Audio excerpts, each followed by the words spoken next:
Hello, my name is Damar Garcia. I'm a 2018 graduate from Cheyenne High School in Denver, Colorado. I want to thank you for giving me time to share my story with you today. I live in a community that's familiar with police in schools. I'm here today to share with you how policing in schools directly affects students and how mental health resources is what is needed to make our schools a safe place for all students. When I started my last year of high school, I was struggling with homelessness. I had no trust in my school to come forward and seek help. For 2 months, I was on my own. I was worried about being shamed and turned away from my school because I had never openly provided resources and support for students who struggled with homelessness. One day, I trusted the school registrar with my story. She didn't know how to help me, so she turned to the counselor. Neither of them knew how to help me. My counselor had responded by telling the entire administration staff, yet nobody did anything to help me.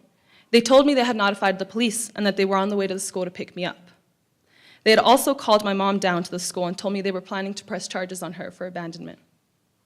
I had no idea how this was going to help my situation, and if anything, it made it more difficult. Thinking about facing the police and possibly ending up in a foster home was terrifying to me. I had trusted an adult as a scared, lonely child seeking help, and instead they had turned me over to the police. After that encounter, I was classified as a runaway and was constantly being watched by the authorities. I would constantly get pulled over on the street as I walked to the library or the 7-Eleven down the street. They were always watching me, checking up on me, but all they did was intimidate me. I felt like I was being pushed out of my own school. I stopped hanging around the school at night and began sleeping at bus stops and train stations instead of under the trees by the school baseball field, the only place where I felt the tiniest amount of safe. During the first 2 months, I started missing school consistently, but after that encounter, I stopped going altogether.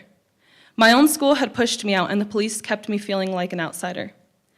If I had been given proper resources and help, I wouldn't have struggled so much.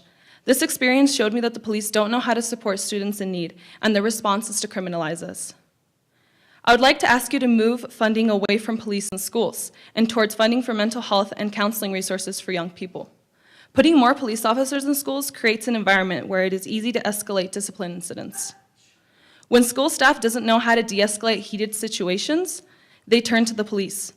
School police officers aren't required to take training in youth development, so they tend to solve problems the same way they solve them on the street, by issuing a ticket or an arrest. In the state of Colorado, Latinx students were 3 times as likely to be suspended and nearly 20% more likely to be ticketed than their white peers. Putting more police officers in schools is only criminalizing young people of color. According to the Colorado Department of Criminal Justice, the vast majority of students brought into the juvenile system were charged with offenses that didn't pose any threat to school safety. They were only given a ticket but allowed to stay on school grounds. The number of arrests and tickets per student at a school like mine that has more than 70% students of color is 6 times higher than a school with less than 20% students of color. Why are my chances of encounter with law enforcement amplified because I go to a school that is primarily made up of students of color? This does not help keep our schools safe. Instead of fighting violence with more violence, we have to identify and address the root causes of this violence.